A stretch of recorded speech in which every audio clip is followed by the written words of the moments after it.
बोलसू द्या का बोली भो खा गुचूप बाकी ना ब्याई ब्याई बाईले ब्यानारा नको सर्दी खासी बट चवनच होई जायले मला झोपू दे जेवणनी काही इच्छा राहिले ओ सर्दी खासी बेमार एक जे रे खिचडी का दाख मा खाणं सुद्धा पहिलं भारी होतं बरोबर आहे की नाही हो इथलं भारी होतं ना मातेल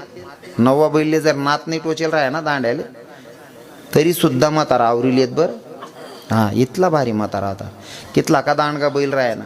एकच माणूस बैल वाकाळली आणि आते मी दुपारने बरे देखील राहतो एक बहीण ना 2 पोरे होतात दुपारने बरे दूधनी बकरी गलीमा पिरांती बावड्या दर रे चाले दूध जाई म्हणे दाखला पोरे घेतली ना शेंग धरून वळलंय ना घरमा दरवाजा लायली ना बावड्याला म्हणे शिंगडा दर आणि दाखलाला म्हणे तंगडा दर आणि आई माय दूध दवाल बटणी बकरीने अशी लात मारी काही नाही पुल्ला पुल्ला बितड आले मागला बितड आले आणि आई माय बोगणी जांबले